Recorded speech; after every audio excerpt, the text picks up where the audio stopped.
Yane ora osai kwame ekwa kwakasa ewo Israel emani mu ni arese aso sasia na awate bia no etesei ankasa ewo banyekasa emwajo so mpaka se woso ni hot bite ba joso na Israel emani mu tesei anyway umedom boko edanyamia si we dia yemisa se what say ankasa say na abrabọ no esibi kwadema mu freedom ntokwa no esa sese yi ni tie the person say ntokwa no most of the time no e sha say mre sanwe e kon oduma me no kasai na e gobe na iguna na ntokwa na sha se anajo to makwa kusi anopa but ngbe die sha se no pai be no kun ni hono na bombo sha se bi ba Ijan, but you never, and upon the young kind. And then you mean some about Bay say, if I'm Bay 4-5 or so. Bombs out to bomb review, and so be a whole kind so far.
Sabetumi aka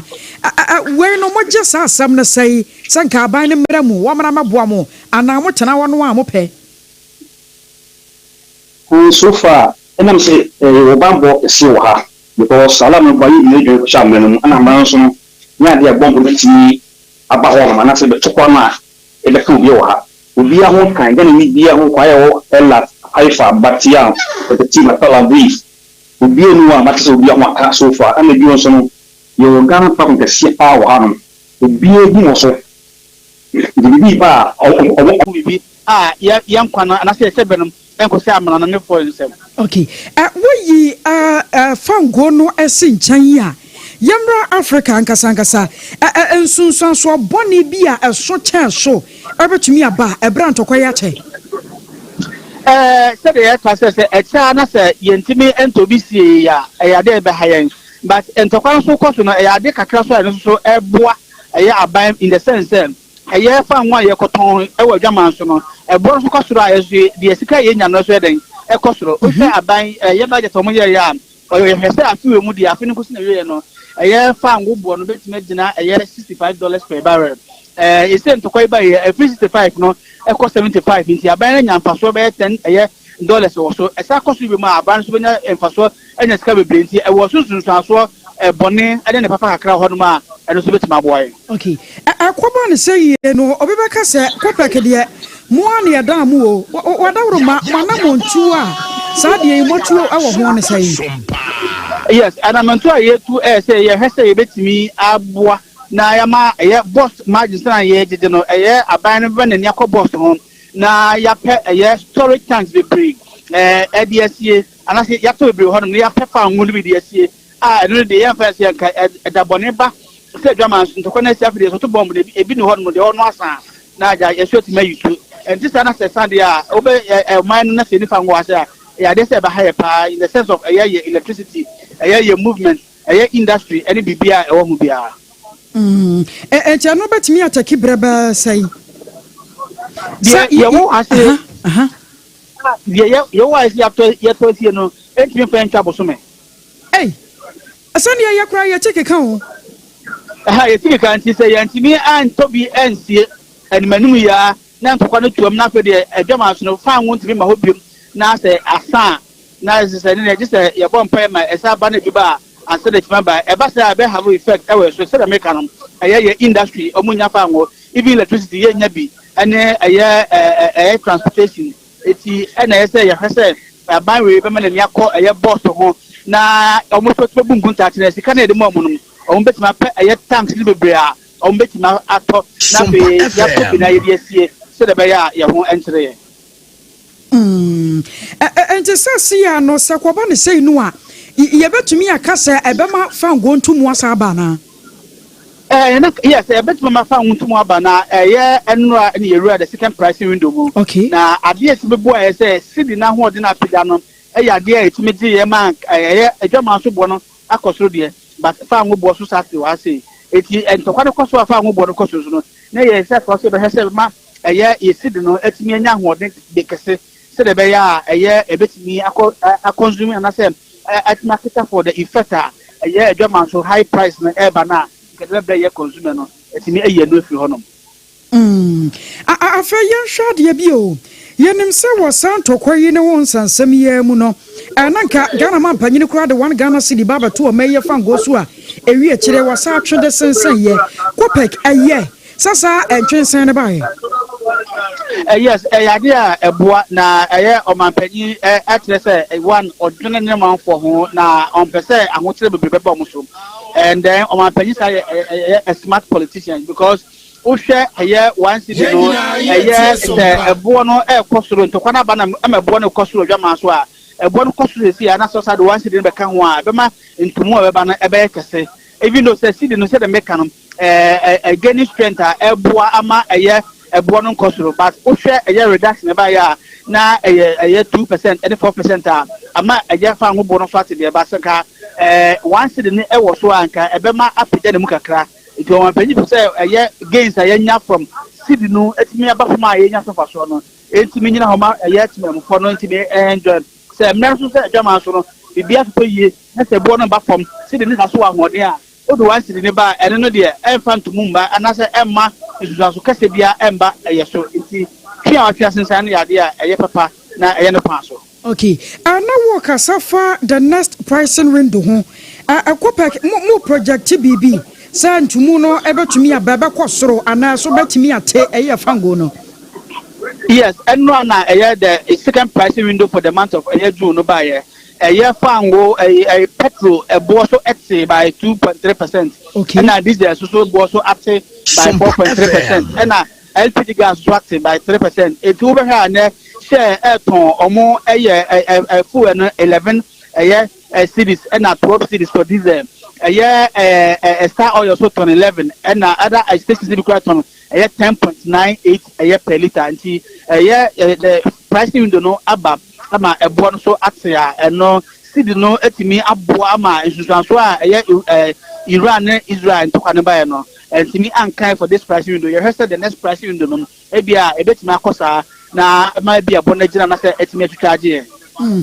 just said the next pricing window no ankwasa mo betimi a predict say bedru be say percentage no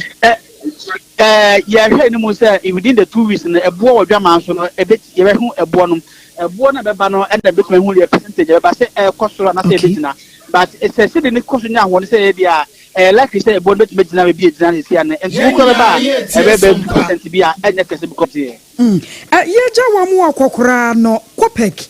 was a Ghana for your yam say. I want to find go one at Chitruni and Tokoya Shadi. Yes, and to Kwana dear, essay it me, I say a bit image, a jazz, and Jaya Susan Swanson, a idea behind a Kanya and to Kwana nearby. A yes, it begins tonight, and bit me, Abua Ama, young what's my hair, but a year, again, and to Kwana, Ebano, a idea, a year, say, a yes to Sasaka. It's here a man petty for some bit mathematics. Now, so Bessie Kunya, no Messi, now, Omatimi, Aye, now, Ama, Amakam, Ama, Azubraba, sister, and to Kokosu, what they are, and Neganan, who we are seeing Nana, a year ever high. Ayera Samson Adae Christ asumdwen kan Asumdwen kan so amen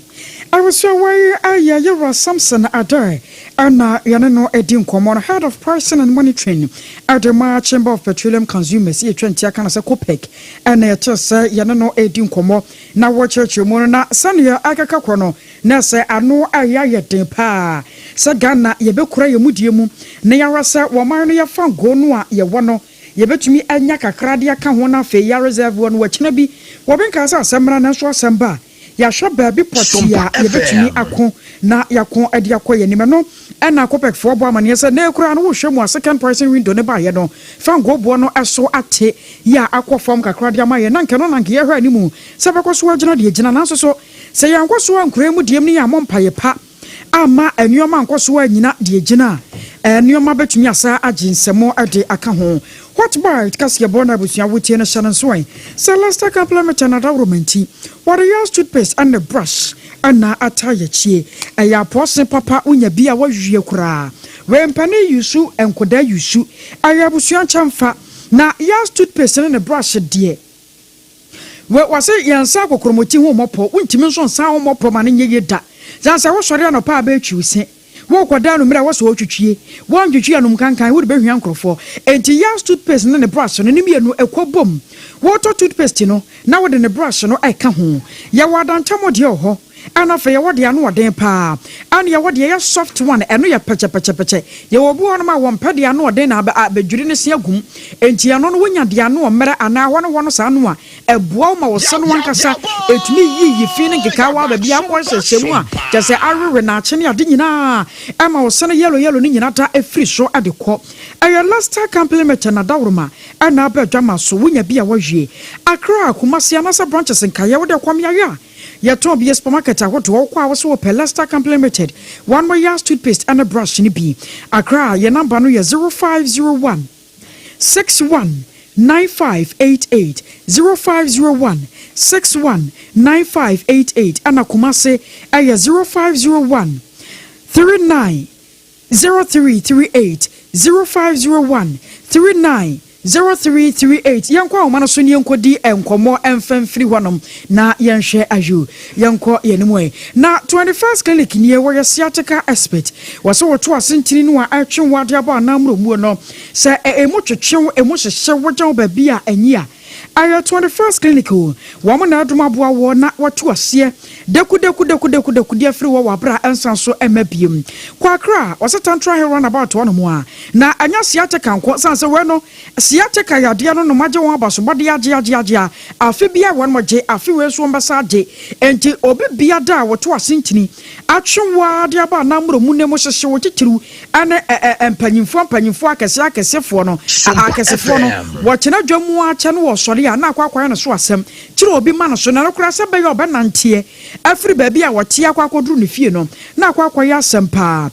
Accra tantra here run about tema Roman Catholic asafo one mu AKOSUA Kumase sunyana tachima na nkranza takwa na fe takrade brekum ne go so na oboase nyina da ya je baabi a 0540 311311 0540 311311 hajia na maduane pa wono ba yi ene chese wo bia nsada nya aduane se wode kwa yie outdoor na bibia chese bia nie eno ane se wa woda o da free hajia wono mu a emu asemu ano no ye ba ya aduane ndi ama special we ye fie aduane ye no ane kama no spices entu be di be wi no bo say yes wadi aduane pa sa preference na wo pe konkontetio za fi wache jollof fried rice fufuo bibia hajia burn special tiamon amwo dia sa de biem wono kwa adua na odi awi a wo sa kan wonsa edigusu wo mpere na apede anopa no nwotwe kopmen me no nwotwe mpa mu da bia ye ye adwuma 0246 359 921 0246 359 921 ye jina wo so ne yadan ye hotel kasi bonto aso no eba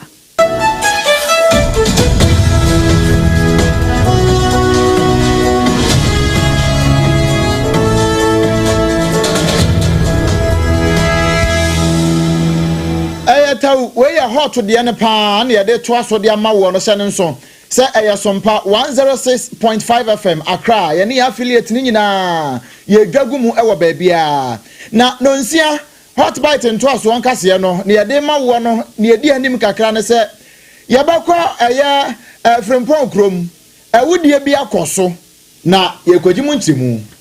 Yebeko gushegu ene ne mpotemu sanse emampenifo ya sebe omanfo bi abo wo mu beye ye kiremu ese ohaw ne amane a wo mu fam no enya asemkuma ECG for aka wan ho wan si wan ka wan ho a Ghana water for de won ka 1 billion wan du mo nka ne a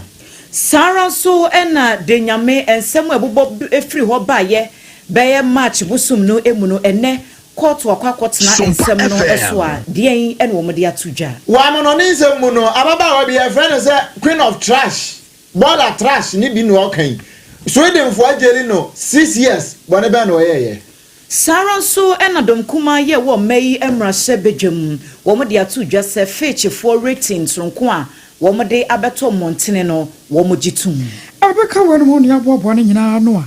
ede baba so mo se what bite kase bo abra last time complement na da wurmenti warrior street paste and the brush atayechi asom for ya yatana se bekin kan semi ayeme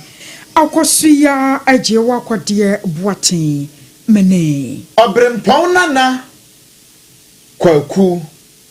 ampoma ena afi Adwoa asare afi yenso kase na sitaw na yenkwa homa ne so na yekwa homa ne so a na yekọ eye frempon krom ni ayate ne sa bantie bi ono ase oyefulani ni wono ankasa na yire ya wonyem bosomi nnan wode se ka ato ne kon kire se waye ne se ne yewoku na ntwie na in fact asam na wure ho panti adwane ye Facebook SOMPA 106.5 FM ACCRA na adwane ye sesi a na be video ni bi ye ne Elder Sansa ekobon komo wono na asemi wadi akire pa Elder Christ asomdwe nka ho enka ho so minia na apom ti say nyame adom me ho eden pa ye dawurade ase ye nim ye de ye tenkran ona hawo ho ona adu ani krotwa wisi edi nsem no achi sane ye atene wa ase fulani ni ne yire wono ankasa de se kan ato ne mene atene sa akokọ sa na tie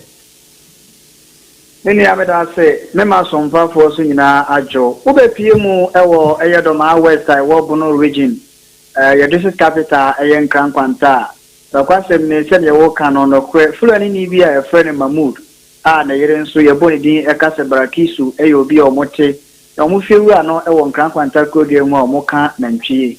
na eye Mahmoudi eyobi a ode ne yire no efa ateti mu kra enti oba na huni se ba bi adu ne de dondo afrote gare enti ni fiewura no nko stresse nko be mani sika na afei otumi akọ ne kuromu na ne fiewura no mumu ekire mu ase ne asia ya na gise ne kunu heka ho bi na de obetumi aye no wa ya ma no muguso omo kasa na ena eye Mahmoudi bo moden atwi ne ti ewo ho na omudi nkomo hwe ba bi omudi asem no puma sibre ebesi no na eye fiewura aja July won kan kwantai no onya call na eye emergency na ebehia so be attend to enti e ba sa no wakatro mo so mo ntwan kakra na otwa no ho na wasan aba na ebra fiewura yi ne yire ene eye fulani fo bi enu ejina hwa na Mahmoudi bo modern kan mo fulani kasa yi de kire na yire odo asem na oba no bo modern sesa na dwen so mo be kwa akuase na bra mo kwa bra na fiewura no eniwa na yirebum na wo ho no mo bo modern to mo kan ho so gudu akura na se a aye frimpon kromu a wa o modern a na omo anu adi na frimpon kromu no ene KODIE no ebo hye pe ne mum frimpon kromu no ewo eyedoma west na eyedoma west ase enti omo no amu na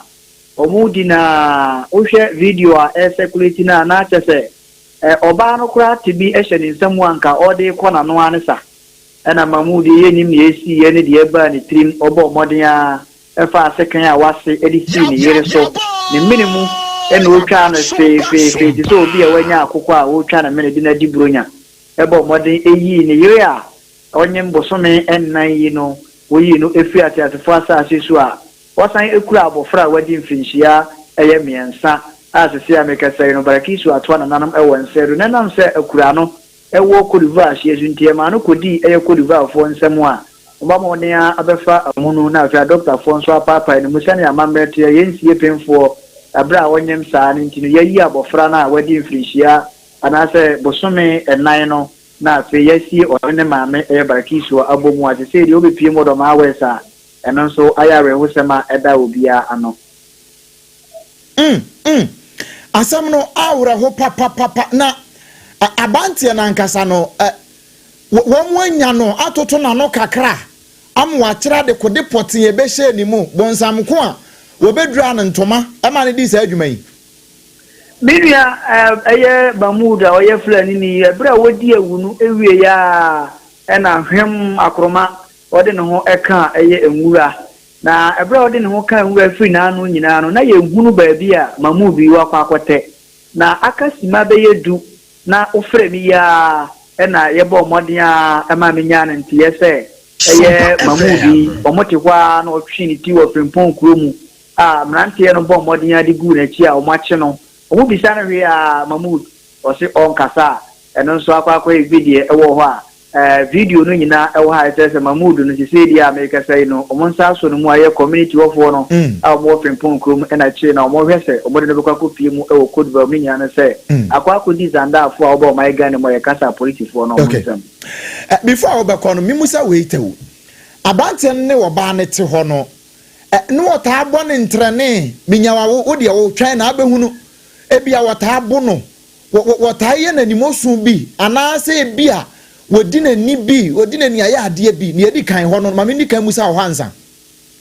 menua enkyeremu a ye free eye aja Abdullahi na yire ama Abdullahi ho no ekyeremu a meku de akwa ye twa ape a eda bari ma no no a brebia no oka na wasan e de chen abo eye oba no pen a eno no ne ba bi kakra kura mpo atwa da ama omode no akodra sto akwa dress da no kwa no koye kataso momu aso ma chirija obue na no ka se ono na yesa ne mom afutuo ni adidi eba no de onye bio ma mpanyimfo se wa ka se onye bio de ene ya je tum se ko na hwe na wanse yan kwa yesa bio a ene de wa ma ya hunu afutuo a yede ma no ho mfaso a wa ko di sa nya mo ho nsem we de ne kura mu no abantie no wo ye correct de bibia ya correct main line nte ye ena 2 enkrofo abiri bi wonim twen ye no wata atwen bi wo ho minua brantie ne de wo hwe ne sene ositia na we cannot judge say bia say de ne mum ne tebia na de nyina kire say bibia eye correct ena wo hwe no nso de ya ebia ofri eye nipa mu abira wo ka na ntwie no ena okotwetwe de ya entimi na mu hwe na no said you be a onim sa ne ma no no ye tuntuntuntum ne ho ko ne ba ne dia wo he sa ne ma ni nyina o mfa sa suspect no ma no akwada no a mfie miensa wan ba no di kan no akwada no sese wo wan akwada na mse akwakodi a police fo nsam nti no ama issue no nyina bo fa ni nyina nso ekọ ho a no nso omo ye hwehwe mu ahwese issue no nyina be so eda ma minya o na fa nyamdwuma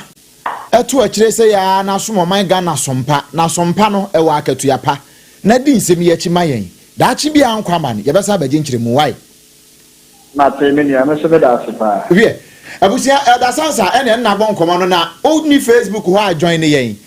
mesra se woni ani a ebi ho a na wo mpe ne ma bi se ya na wo hu a ya na ne ho yira ne pa se sem ni aba me ne wa se ono se ade we won tan hwe nanso se wo akudro na betimi ahwe bi a join ne yen wo Facebook SOMPA 106.5 FM ACCRA and YouTube no enso SOMPA FM live ya the video no de ato ho in fact ne mo no na si ne njan no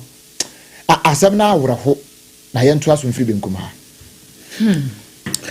Abusia yetoa ensem no eso na Care for Women Ministry eye emaku a eba ne chichu emampenifo wo mo bambo enchecha wo mo di mu akotini ye pa wo mo de ato dwese ebre awiedru sem ye bechi omanfo adwene esi ekwan atete ahodo ya mpempi no emampenifo ya wo mo mfie no akọ animu omanfo ebo wo mo bayie ne ye de wo mo ekotwere biaye se witch camp no wo se saa de no ekoso no ya de ha dwene ebre awiedru si obechi omanfo adwene edi esiso na wo de nsem we nyina etudwa esanse executive director woda ekuo no ano Reverend Sarah Yamusa Azika ese wo boana moko gushegu ewo mentifi do mantemo edi nani kohwe se de nioma esife kɔ no wo se woduru gushegu no eni wo hunu se emma mpanimfo beye aduokro ne yekire over 90 eni ase da abo wo mo adwa wo baabi ye ho no de wo mo kyerem se hoye witch camp yi ya soa emma mpanimfo no akwakogu ho no mu a sankrofo no nyina yesesebe ebeye tare wo mo ani ase enti atete ya wo mo de wo mo fam wo honom no enye asem kuma kra na maami ni nsɛmtwɛfo twetwe nkomo ene wo se ade ba kwa wo hye no nso ene se wo mo honom na so manfo be wo madoye de a ene ne wo madi loto se bibi saa amma so de ne yekomfitai bi eku wo mo pa na de areho no se wo mo hwa na aduane no ma no makope nsu anom da wanya aduane ni no wanom nsuo no wada na wo mo hwa na se buru wo mo so ano ma tie si dwam ene wo mo kwa miaya yedi dwa na adwadifo no apon ne mpropro wa ne niema hodo bi a wo behunu wo market ho no wo masesa befie ansa no wo benya bibie di a wo mu adi wo sesa de no ekoso no ha dwene papa bi redu se ye grow ya dwene no ye madwene no nyini duru ba bi se saa de no tete niema atwam enti ensese ye soso wo maimu na ema ne baako ya ye frɛ no Amina wone SOMPA kase twetwe nkomo enu wo kire mu se wono na kosem a enam so am okopie mu ewo kambo ho no wode ato yanim na wokasa kakra ewo wo mu kurom kasem. That her name is Amina. She was accused by the woman, two women. She was lying down in the night, and they came and woke her in the night that she should come. She and her husband, they went there. When they reached, they told her that the two women said that he's going to kill her. She went to Katani for grandmother. As she was coming back to the village, something to come and meet her on the way. She said that she don't know. They just sat beating her, and when they beat her brother came and covered, they beat her and her brother. So she ran away and go and fell into the well. So as the water is not plenty, she was get into water. They came and put long stick and turn it and it grabbed his head. They pull her outside. The brother said that she should lie down. She should go to her father's place. After her father's place, and brother sent her here. Wei aye Amina wodon so eka emma mpanimfo a sebe yebo wo mu beye ewo gushegu ene ne mpote mu koye Facebook page no so a obehu se video no egu ho no mo betimi enya bi no ahwe no achi ena mame ba ko so efre no mayama wono kra de wo se ne wo fa se ne bo ne beye se yare a abo wono no eye ono na ama yare no aba ne wo fa se no so enti ene womo bro no brotrofo pa e won potem ho anyasem ketwa na ebro kwa no womo bro no a wose nko ofa ho dwane womo twitwa ne nsatoa yi eso sei e de sekansi so twitwa so ten womo wie ye no womo yi ne ti ho kwabo ma wo pira kora wo ne ti ho enti wo se saa de no wo fa mu no de wo dwene ho a wonte ase abusuana ye boye homodin se yensa ebeka mayama ne no na yede amamo enso yensa kan de ensem wodi to dwane no anoma bo no tofa no ohaw ne atete a wodi wo mo efa mu ewo empotem ho no mu eno ne nam so ama Care for Women Ministry enso ebo amane se saa niema no ekoso na se ye kasetia ne ye hye ekwan ye befa so a ye betu ase ekura edi afri omayi emu. Awusoye kwa umanoso ne yakwa KODIE enkomo ade afiri honom na Amamponte District Court na wonma kwa setena ewo Asante Mantamu wonmo kwa ya na se sukuni akoda wanya mfihia no edunsia wasa twetwe senior high okes wonom eno wono kofa ne stepfather etuo ede share no ho okwa ne trankim wo binim de na akora no woje ene de na eba ne so na ebra na sukuni mpanyimfo wonmo bo search ewo sukuni mu no eno mu ko hu se ne trankim wɔde tuo ahyɛ mu wɔn bisa no ɔsɛ ne staffa de tuo ɛna wɔde aba school asɛm no anam so ama akɔkɔdi mampɔnten district court no ɛnsɛm wɔ na court no kɔ so asetena yɛnkɔ ne ba wa ɛnkɔdi ho ɛnkɔmmɔ ba wɔ madwoe Bebo so akodia. Mo boyan komo bra court no kwa asetena no. Sai ane sikoi. Akosia mamena wase sani wadi ka Canada no. Ene day ena Mamponten District Court. Kwa asetena ni nyina efa branch a oko school okay senior high school. Wenye include senior. Eye May bosom ene day toso edunu baako 21st May. Na ne 14th so na school yi boss search omu hunu se itutie di edan trunk mu na ebra omu hunu yepe na headmaster ebo modern say omodo no AC office one no mu police wa chiche ema police for ba na was 21st May mu ho no omodo abranti court na etefe ihwehwemu man e dey say abranti no ne stepfather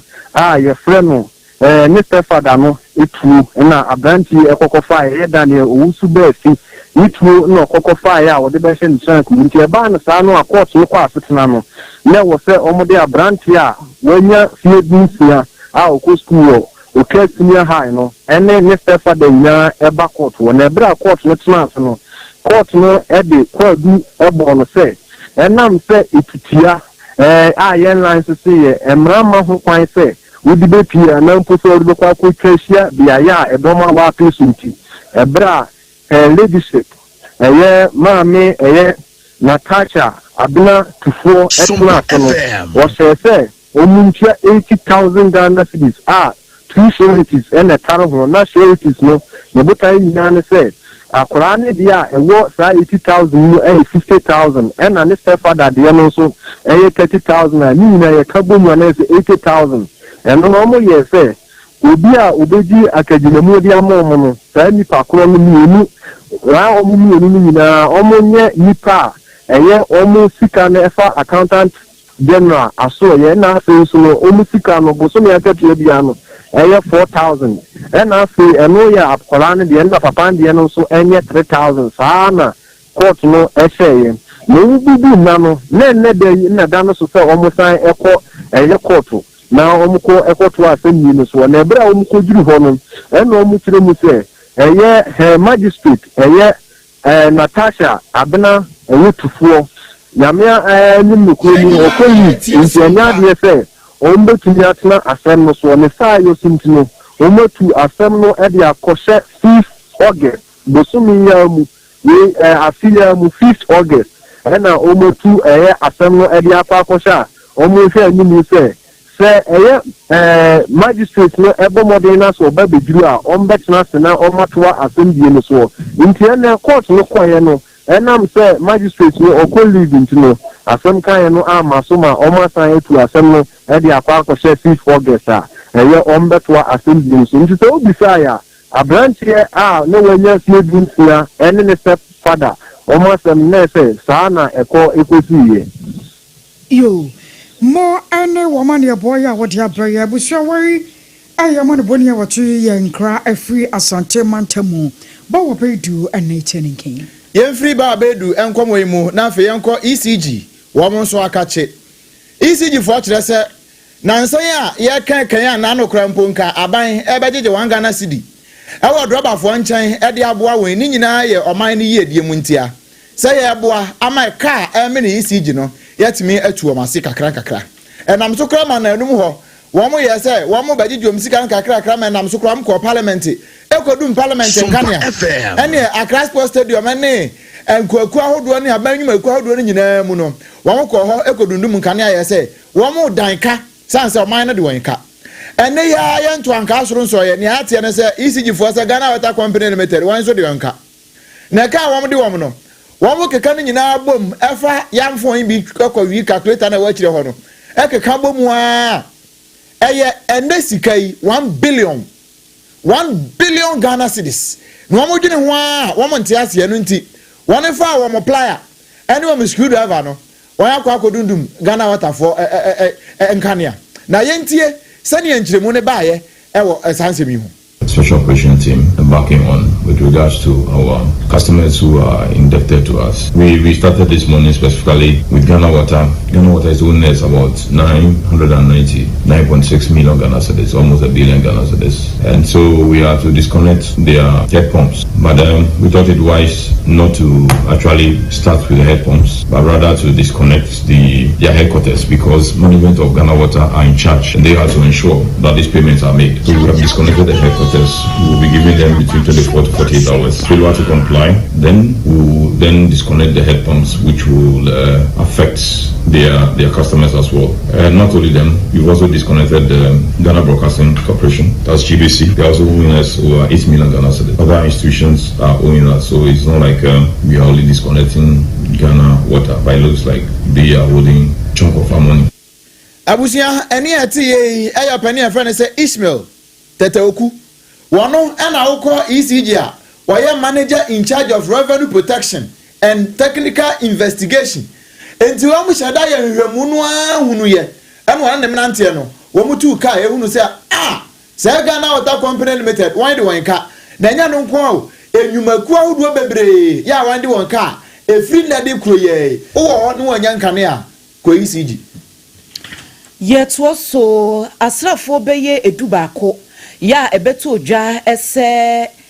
nyamransen bi ekoso ewo de nyame empotemu bi ewokumase nam so ema enipa bi nmokrato ananam wonse do na ye ka sei enen wo mon krata nsem nyina wo maboaboa no ya court no edane ede ama aban lawyer panyini atena ye ewo asante mantam no wahwe ensem no mu na anamonfofo bi wo horma wo matu edi afri ho na ensem we nyina beto dwa sanse enne so am district court eko asetena en wo mde sa ensem no atudwa ebusuafo beka ye march ni da na etoso aduonu wotwe ewo afiye mu ne kwokere emrantie miensa bia ne ye frɛ won baako kwa medu ya dodo no afrɛ no ogi kwabena safo any Christian obri yeboa ya okompotem ho no de edin anadodo no a enim no eye Kofi Yesu na saa emrantie miensen ya ye kire wo mu kire mu se emrantie bia no wo mo hye asrafo wo mo uniform ya no wo mo every 4th infantry battalion barracks ho ye wo kumase ne kwokire saa emrantie miensa ne se wo mo susu se wo mo akowia obi mobile phone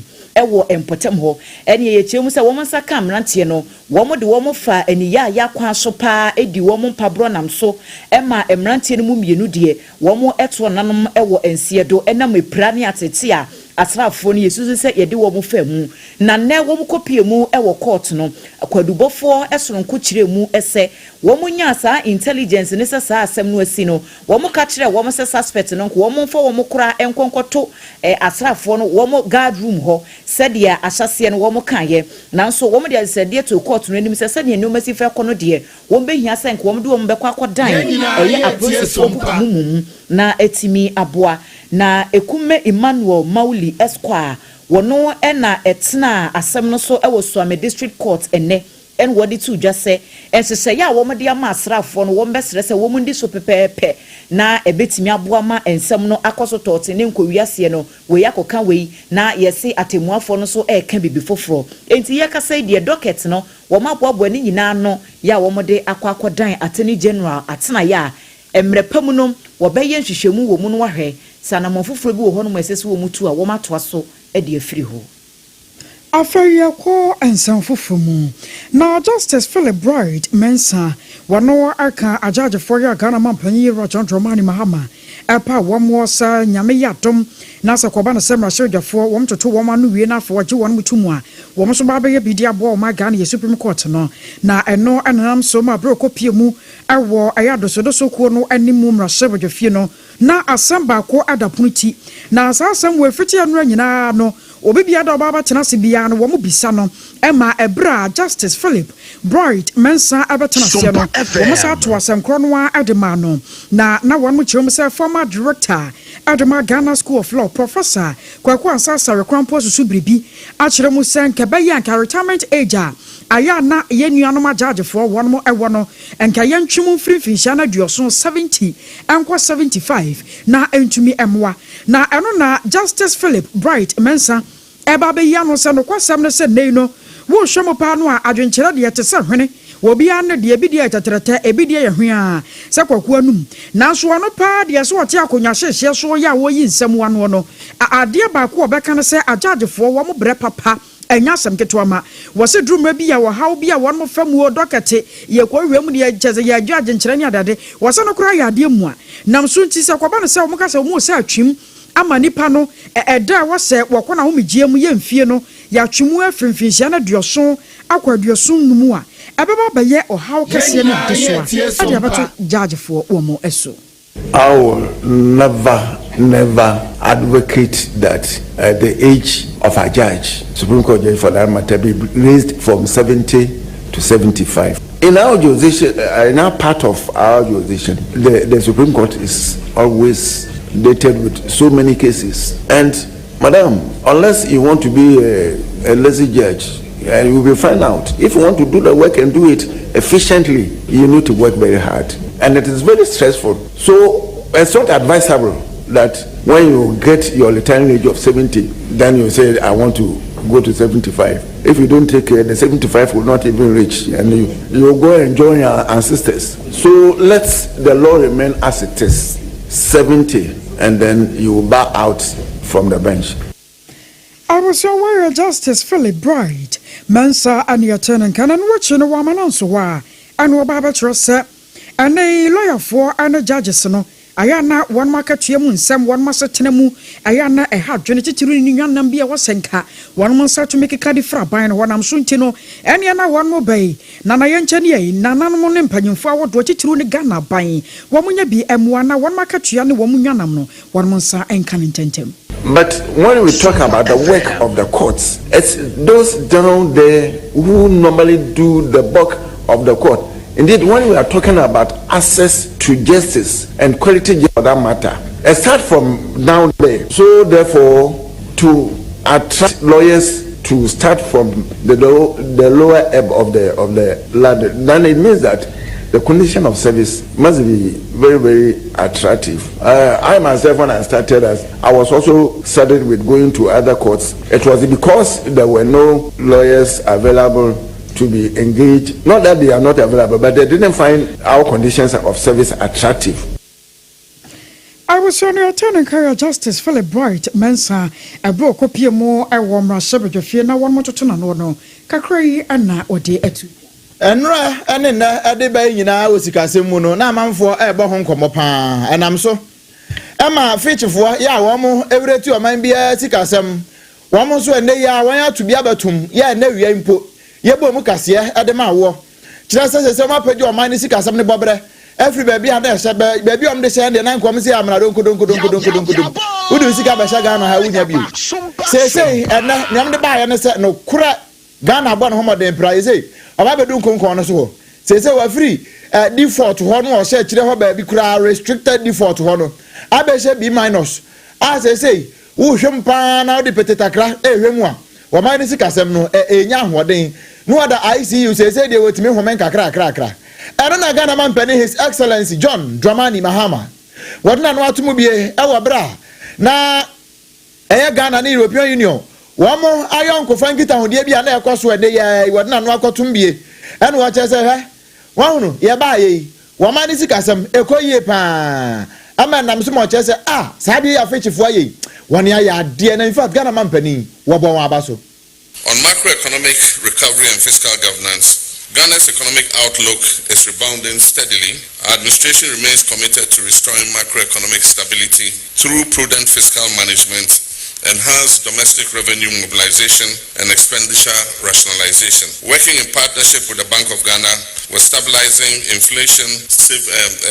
stabilizing the CD, and pursuing debt restructuring strategies to restore confidence and rebuild the fiscal space for development. These efforts are yielding fruits, and only yesterday the Fitch Rating Agency upgraded Ghana's. Abusia, we Ghana man penny His Excellency John Dramani Mahama no finance am no so ha. We and work at the European Union for no say. In fact, why ya dey pa na edikan. Nemom Ghana so ne AKOSUA ne wa to kase. Nemom ndiem bi omo ye betimi aboa ma amaman ni nyina no obi anya ne baako. Na nyina ka ho abom ni atimi akasa e wade bi asa bibi koso na nya ye nyina betimi de anu atomu bie na sa de kode ne nso ye nso a eno se betimi aka na aboa ama mama ni nyina no atimi adi yie no eno se ahomwa na ne nyina nko yie sa. The current global order defined by outdated institutions and an inequitable financial framework requires urgent reform. The United Nations Security Council must evolve to reflect contemporary realities, and similarly the global financial architecture must ensure fairer access to capital, reformed credit rating practices, and inclusive debt solutions for developing countries. Ghana stands with the EU in calling for a more just and representative international system that gives all nations an equal voice and opportunity regardless of size or economic might. The current global order defined by outdated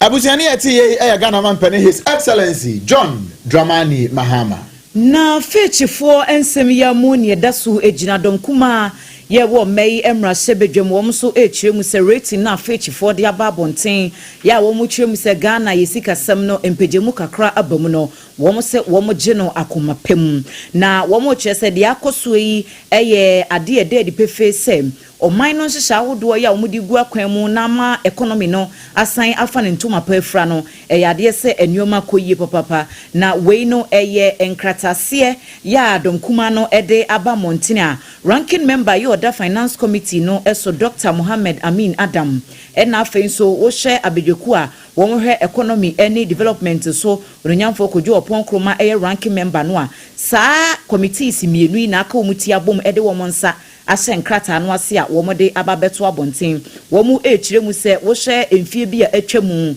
beye emfie mienu entamnie sede na wo man Ghana isikasem etie no ene sede mpempenso a ababedru no inflation kra atiaba fom no wo mu echiremu se yade ede di pefe se kakra Ghana esan efa ne ntoma pafra wo mu de wo sinka asemi ba ye omanfo binum beka se na modom kuma afo de ede na mba beka bibipa bi bakora nya ade a mo beka ho asem sanse krom ha no etoda kora na bibipa bi koso no wo manfo atam amanyosem ahwehwaniwa ede ahwe wo mani enti no kora wo mu hunu no wo mo ka bibi se de be ya aban no wote so no ebe te se de wo mo kasa ede atwi no wo se wo mo de nya ade wo mbe bibi saa wei ya sempa enti aba no aye di hu nkomo ne de wo mo so adwenkyira wo mo de aba beto abontene no mo obi nkoko gyan be bi nko kase na minority fo na MPP fo de bibipa bi bakora no wo mo botugu nti wo mo se wo mo pa ebo ane se wei no enso ha ya na emom nhyehyɛ ya aban ne nyumaku ahodoɔ edigu akwan mu se de be ya saa rating yi ekɔ nenim no wo mekɔ so ato so saa na wo mo gidi se emfie di yenim no Ghana ebe san ahyerɛn bi mu.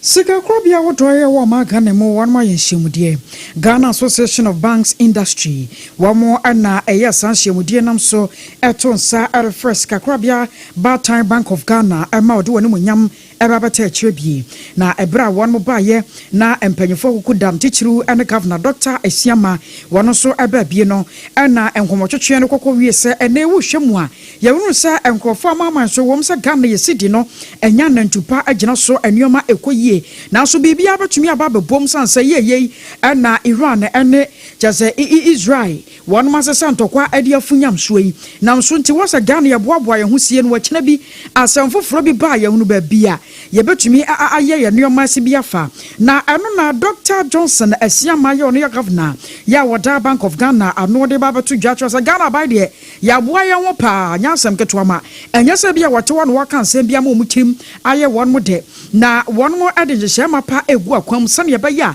anadwubumbo bi kura bo ade free baby ana so chi bi hyase se ebo a wo man ne sidi no abekoso a akura ne mudiem. Evolving geopolitical tensions in the Middle East, particularly the Iran-Israel conflict. While the Bank of Ghana is closely monitoring the situation and its potential impact on global energy markets, I wish to assure the public that Ghana's macroeconomic buffers are stronger today than they have been in recent years. Our foreign reserve position, inflation trajectory, and fiscal adjustment efforts provide a solid cushion against this. We are also actively engaged with our international partners to remain responsive to any external shocks. The bank stands ready to take prudent and preemptive measures to preserve Ghana's economic stability and protect the progress we have made so far. Na anu no ana afana fetch so reporter womode abatu dwa Dr. Johnson Asiama ato asuchemu so wanyina de adanse pefe se Ghana ban ebomodi. Only yesterday, for some of you may have heard, Fitch has upgraded our sovereign rating once again. This is a testament to the progress we are talking about. You just have to look at our external sector performance and be guided. Do not be driven by speculations. Do not be driven by what somebody said. Do not be driven by what His Excellency the President said. Be driven by what I say.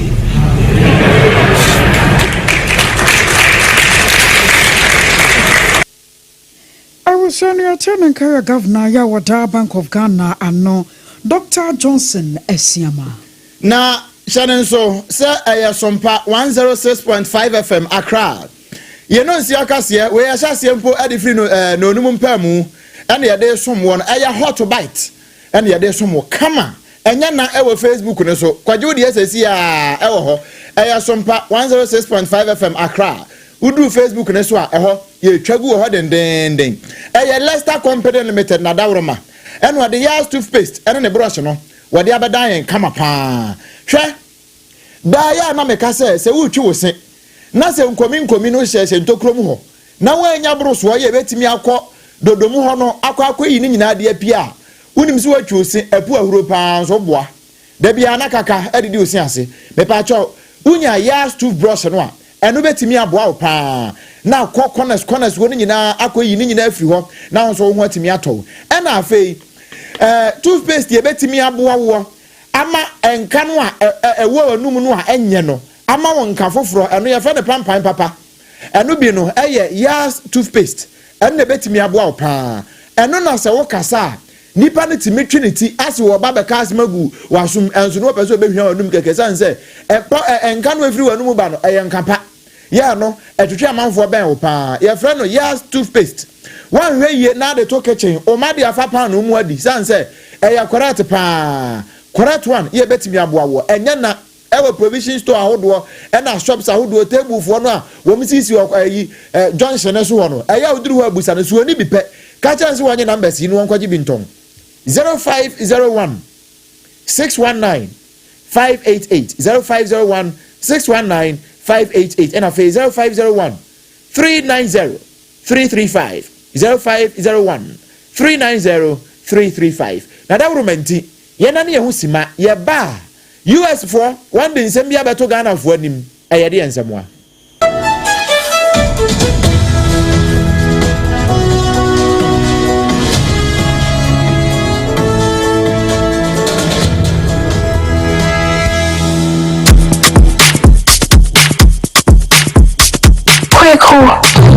so why is she? My cry, my money. Now so everybody show one and that's Ebony condoms comes in different flavors and available in all pharmacies, chemical shops, over-the-counter shops, and pubs. For bulk purchases, contact 055-230-0075. Ebony condoms, Ghana's most pleasurable condoms. Make it worth it. We got peppermint, strawberry, vanilla, chocolate. We got peppermint, strawberry, vanilla, chocolate. The view is a condom. The condom will then it's not on. But it does support as a condom.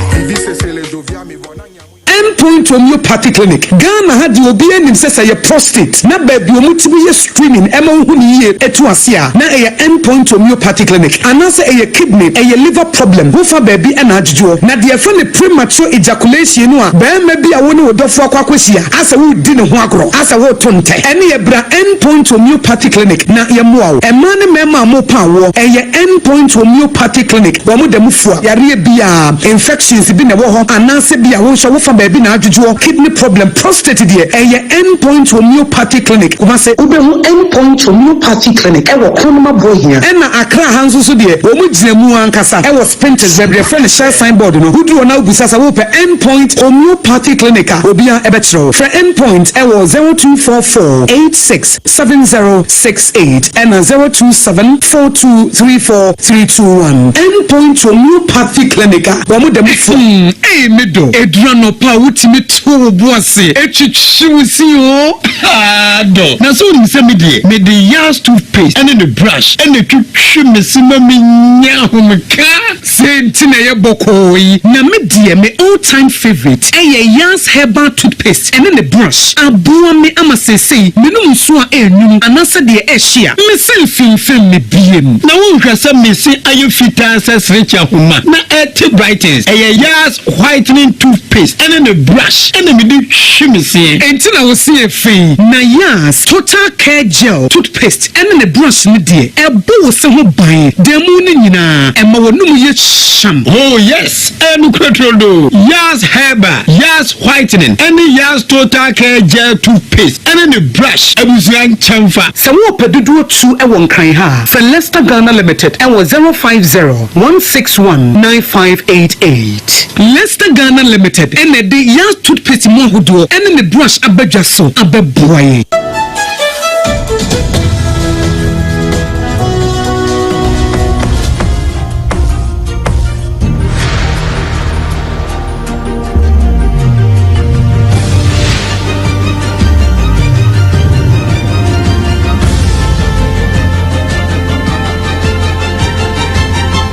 SOMPA TV Emma Aketuapa. In fact, Emma Aketuapa papa na Aketua no so be gina asase so ansa no asa akọ soro himam akọgibi eya SOMPA 106.5 FM Accra ye ne affiliate ni nyina ye de kase ne toa so e de ama wona ye kwa akọgina mu e wo US fo won akache we nya ama no ne de no ne ye de ma tawu no we fie de no a wo mo embassy e wo Ghana ha sei no ene wo mo mpanifo akasa e se oh na enu mu a na Donald Trump wode ba ya se amama hodo ni bi wo ha wonom no wo hwe omo a ne omo ne ye no a wo mo nsam fata so mbeba America enti wode tabno de atoso ama na watwe awie ye kura mpo no one side by bio se o Trump da ya oso da ya no hu GHANA wo hu Ghana enti wode Ghana nso e ba beka be se aduasa num bi a watwe won din ato ho no wode Ghana ba beka ho no abane ye nyina o me America e ma manfo mpo se o obi a ya be kwa World Cup ya nche ya be qualify Nigeria for kwa de wan form kwa nya hwe ya be kwa America akwa Washington DC abehwe akire abibilem nyina enu na ambassador ya onu wo Ghana ha ya onu si America man na mu wode nkrata aba montino so Ghana for mamunsuro surgery say enche waso be kwa America wo be kwa World Cup bi se ne nkrata di mu a America for nini asem na mmom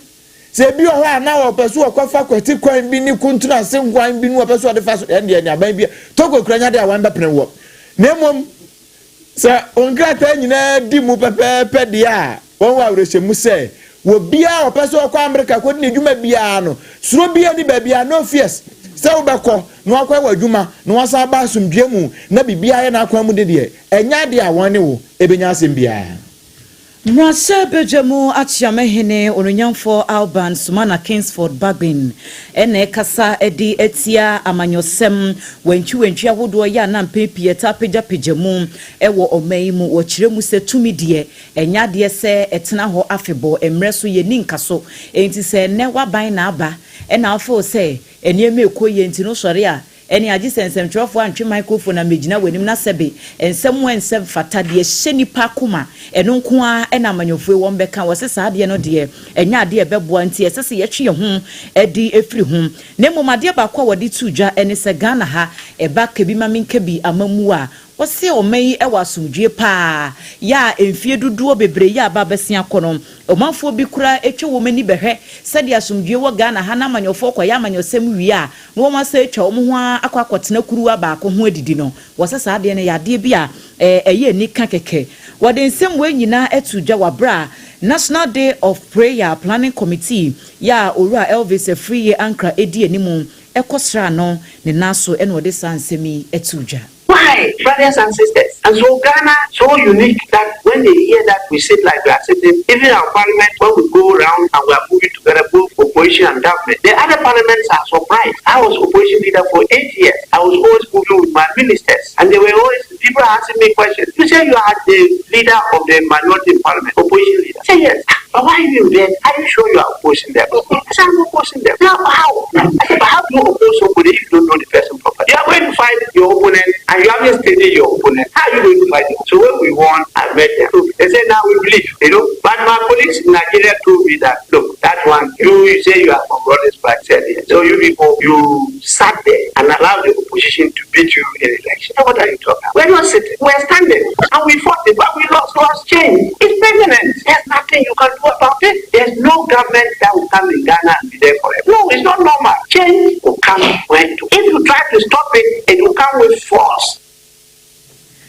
Any equity ye right honorable Aban Sumana Kingsford Bagbin wono ene ye mrase bedwam achiamehene anamoto bi guso ya akoso ewo magana emu Ghana for Career and Semo National Road Safety Authority wamade wa hyesonko ababeto assembly sahodo a ewon kran so akire say wo billboards awodo bi ababi esisie no enye esi kwan emakwan ma hyenkafo ne hunu won manim ewie kire kora no a adehye no butwa kwan mu asa billboards no nam se elso kunkun fa na adi kroma boso nti nipa ne twamu a wonhwe hunu se ka akora ba afa na ka ebo no so aben nam so nti no womde nafuwa no makomako aduonu baako ene si wo ma assemblies a ewo enkramantamu so bia mpene toto mpene no a wonwasa sa billboards no a enamra kwa so na wamode asisi kwanmu no obetutu dia firi ho yakasai womde sanhye no ayadwuma ya wode ose ayohwe a National Road Safety Authority wan mo hye ya wode ba ye no assemblies no ade agu akwanmu anam so amama ya wakasa edema National Road Safety Authority Madam Pearl Adusu Satekla wane sompaka sie adinkomo achechemu sane yesese no wangasa esitie. After the deadline, we wrote to the ACCRA Regional Council. So they invited all the MMDs and we met them. Some of them wrote they are in preparation to remove the unauthorized billboards from their jurisdiction. Others also asked us to give them time so that they will meet with advertisers and remove them. So a few have removed, but most of them have written back to us to give them some time, prepare well to remove them. So that's what we are on. I was your warrior, Madam Pearl Adusu Satekla. One wako National Road Safety Authority, one makachia, one mame yokasa edemawomo. Yeah, to answer me so, na no let's say 2 months ago. And abrantie bia wo ya obokuturukubo your friend no Gabriel Oluwasegun Orawajo wo ba Ghana ha apadie ya mbepe bibia kodi ne me be ya den nenam wo ba Ghana ha saja wo ba be boxing wo be ko ene ebuko boxing arena eho ena akansie ne course na akansie ne gusu ekoso na abusu ajani o Facebook eya SOMPA 106.5 FM Accra SOMPA 106.5 FM Accra. Uba se box ni gusu ayakoso saa. Ama bantie wato. Afi no wato a ense dan ko yie. Otos last one afi ya se kwa se nko. No aba na chi ehu ya so abeto boxing ring you say bam. Oh aya na. I say Goliath ni David de no. O munya no wo dan ne ho ababeko. Aya wo dan ho aba na referee fo yakọ. Oh, Olawajo ede na esi ada waaju abama na didi ni se waaju akire ho enti no nim se eja waaju wo se eja waaju ase na hesa de na nyamfo ama abrantie nam so ama wahre ne nkwa ya obi a wogina akansie mu a wo toto ne nsa de hwe hwo ene wo toto ne nsa nti o to ring ne so se enu ano wo mo kwa na ja se o ade na eja waaju ni di na fira Olawajo akwa eja waaju Olawajo we se akwa eja waaju ama nam so ama ya wre ho sempa efi sabre no nyina no ede besi nde no na ogusu ne body no gusu Ghana ha ya match busumi no mu e na asem ni si ye nam ne wokasei won ya amane ne amamre nyina ede na mu no ede akwasa adaka mu aja won mo transport ye every hade akoye alata yawo ede akoma won se aja ai Tinubu wabrantie no a waba Ghana ha sanku waba bepeska kakra de aba alata no amfoi ama sabre wato ayanom wo no ho anti enne me ne wo kasai abrantie na mu no won de asi adu premu de kɔ adu prenu so damu saa ano so damu a wo mo de kɔ saa Nigerian boxer one ni nyina ka hono bie ya won de no kro asem no eni enyan pa busia join ne wo Facebook ne so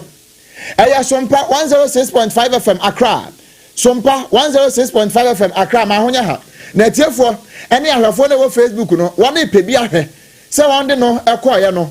ni nyina tiafam dia yento akase no so emfiri benkum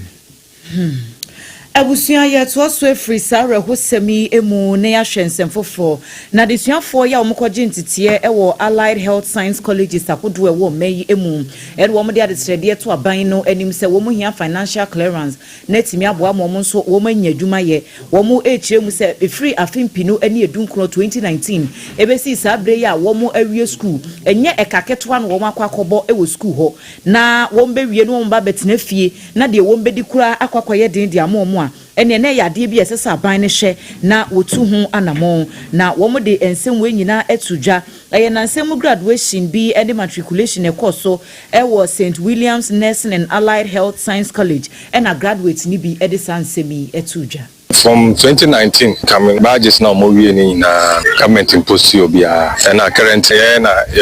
as final year students very soon you be complete. I'm pleading to the government say clearance basse or mobile postings to their sisters nearby the former NSCR on sharing that is the Allied Health Council so now posting to be clearance and my posting why the Indian more to see me now move to your band Serena clearance bar audience so Allied Health for to be for some la crana because of so you say Ukraine na post number. Yeah, Allied Health. Yes, I say Obewai say the Bay school any ejuma or hospitals and various facilities. It's say your previous seniors no we and do na etifi. Yes, as I for no any enough for no moon say if you cry am more home day into the city fee. Emu bebre na if requesting the school. I will for now say Obebo car on the way to school. Obewe na utifi. Omu say so no do kwa on babetifi na ho ye pe ohu so mfa so benti sene so moye no ompost ya ache mfia no ekwa ni etena fi bebre so a ndie no so e ba fonto ba ya do no post ya ejidi sia be boy so we aya graduate for ni bi ya wo mo chem se efri 2019 a wo mo wie school be sin ne clearance ne kura bi maaye ne akase ye posti wo mo akoba bi ya wo mo de wo ma de srede ato edwa no enu achi e na principal a woda St William's Nursing and Allied Health Sciences Siapono ano Ora William Kwesi Sabi wono so ebo aban na baso pa e won hyehyɛ ya wode abase ekodu mrebi na ama ahodo wo mu hia wo manfo bi ti sa nurse fo no mo keka hu bi a yetimi esoa Ghana fo bi e de kɔ hɔ mo kɔyɛ adwuma na wo so wo nsa ekɔ wo ma no enso wo se enema bebre wo hɔ no ma aban ni betimi aya ebebo wo mu a wo mti kuro mu hanso Free senior school to be secondary service per se yet was now obi adachi obenya adwuma bi dia bobra na titro de nipa bi ta kopa na health sector no nurse na midwives laboratory technician health information commitment and asefo but se nipa bi bre so beko sa addition na professors na be bre enya de abane nko a betima fa sa nipa adwuma na ankra adwuma no so nurse sa be bre wo ye manim so betima fa adwuma no ti adwuma de na aban de abase opese otumi ye se betima de apomodre adwuma ye fo bi akọ amanone no eye pa ebeboa ye di kan no ebeboa ma mabunu na nya adwuma se bi so health work e bi ana enye useless se bi o mfa gotre fi kwa obetuma nya adwuma de aya ebeboa ma da cho no so de abone bi eto so bi no so ebeboa ma mane no so kura nya ska because nipa no e de omoko no enye kwa abane mana ekwadwo na ye hyehyɛ bi enam so be ma sika bi afirima ba beboa abane ti eye pa because ne ade a haman eye adwuma eni wo Ebusianfo Ora William Kwesi Sabi wono na eye principal oda St William's Nursing and Allied Health Sciences College ano ene etenin ken Abusia yanko eye adantia na yanko bonkomo bi enfiri ho ewo Sunyan West mensini no emu omanfo ho chese eniema emo manfo asetena mu ekoyie abonwa sa ne adwonso aba akokɔ chese eniema bowone aye kampu asom kwado monka Ghana ho ye kampu ntodwuma adantia fo de ase yemuwam kura ene se wo mo akwan a wo mu nibi suku dan kra nya papa bia na ho ntabodan bi no ma bo ho na sebe mpraduasa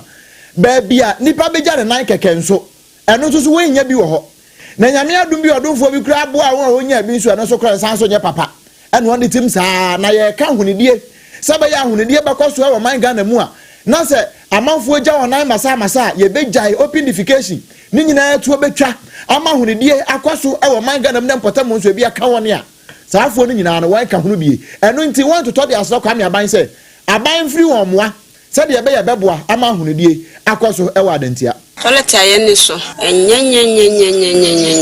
ebi wa ha enye na de ye susu wo msusu ba bi ne enso e wo kuro no akuro ja kakra be se wo bi krompo ba se sia no bi sem mfa no ko toilet so pa se mfa no wo kuro no so enye ayen so enye ebi wa ha enye na de ye susu wo msusu ba bi ne enso e wo kuro no akuro ja kakra be se wo bi krompo ba se sia no bi sem mfa no ko toilet so pa se mfa no wo kuro no top seno so ka same fa no ba bia me de ne befa selempanfo so mo meboae awo saade no ho metra se ayema bia enyi committee fu ifo so bia enya so ba bi tifna ma am se panfo no kwa ebire eni e wo krum ha pampan ne ekwe won tem ha pa se wo ha no ma ayi edu bia pampan anyumra mu ho no se e tadu akwa twini o titefi de akwanya me ne ha wa pa am se tifi pan de am se mi no na wo krum ba ko ni na ba ko so aseo aso kwa no aseo de no do na kwa ko room but what in the quadre papa abusia we ye omanfo ni bia wa dantia wan kire se no kure ha adwene pa ntia ban wa mamu a ema ahunedie ho nsem enkwaso yie papa e wo mpotam ho ye ntwa bosompo ne enko abrochimamu ye kwa Sweden ya ya kwei ayi we kra de abayo bi wono ye fra no se Swedish Queen Trash wono no wasesa bola Ghana hanko ezum lion fo ni bia na wo company kase pa ye friend say think pink wo mo na sesa border e wo mpotam ho na wona de awan ye ne se won sesa bola ni wi a dumping site papa so ande kwa wan fanko na wo akogya gua manfo bobo no enso no wan giska na no na nam so ama manfo na complain na wo mo chi no e chi ni company ka ho na wan chi ni wi ye no kanimpo obayi ni dia na kane ya different no eye Bella Nielsen say ya frano Fabira Vancor na se ova wonko eno wase se ngura ni wi a no de agogo amanfo kwan no na ede oyene ede bre nyabotre na tie me na de oyene ede bre wan eno na nam so mampanifo chi no ene enipa du bi aka ho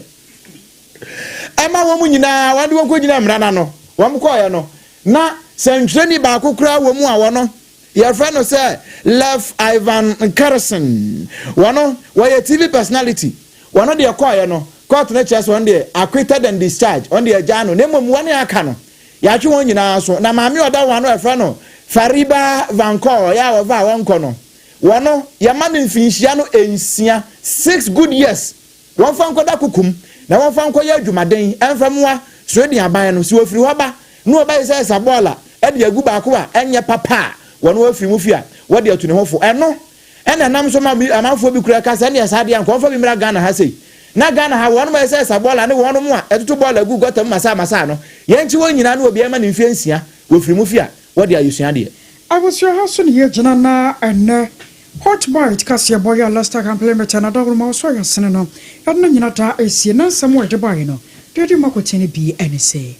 yeko gushegu ene ne mpotem na yekohweye ekwan a wo de mampanifo asebe wo mabo mu beye efa so barikisu atwa anom ewo no ho USA United States of Asamando wono ankasa ni kunu ne kanchema a yefulani ni wate ne kon a awrahosami domkuma ye wo mai mrasebedwam so se fechefo wo mu rating sonko a wo de ababonten no wo mu gitum akomapem ECG for Ghana waterfo de wenka 1 billion Ghana cedis won twa wenka nem ensem no na afoforo bi eka ho eni edi nyina ebesom mo hot bite so ene ne ntoaso ewo SOMPA 106.5 FM ewo enkran hanum sei na fei etwa ye koya affiliate ahodo a ewo mai mu nyumakuo binom adaroma ene wo mo ebo ye chidomo a ya no dendenden a ye bekinkan ensemi emamu si etimi kasa na manfo atwe ben yen no mu timi sere am ye kra ye confuse a Nina Leicester Company Limited na daworoma wade years toothpaste and the toothbrush no e de aba enti e de bitri ase ne e betena ha ne ye kasa obi a pa so oben yen na bibia timi aye fine entu ka so wonko kra wonko Leicester Company Limited na daworoma enti years toothpaste and the brush no ekoye pa yenya mpomden pa no na ye 21st clinic na daworoma e no ma ye mpomden pa esansa ye tena se ne ye sode se brim na bibia timi aye fine enti no a efri ye to ase efa yesire mu okosi ye na akoko mu ho no etiapo esan say 21st clinic adawromenti wa hweyen ama bibia akoye wode ya no wote ya wa chire discomfort me pa cho fa koma 21st clinic fo na wa monto to ne nyina ankoye ye frana siateka nye ni padin yade na wanyi firi oso afei ya no aye din nyina yi nra haje abaye na ya no msa no de ye ko haje akodidi ye nyame ya do mo kyera wo basa ma aduane foforo adi Hajia special local foods if you aduane papa pa ano na wudi a utimi kwanya na ewura fi se oti radio so na wo kasa Hajia special local foods aduane bia ebi ho ne papa mu afre 0246 359 921 na baby a wo bia no won fa wo de emfa mere wo awosoyo na tena sia de nkache mago nsem nyina ho so de ma wo no ayeme AKOSUA AGYEIWAA KODIE buatin mene Ajua asare enafe. Obrempon nana. Kwaku. Ampoma. Yadama se amamumuni tia adeshi.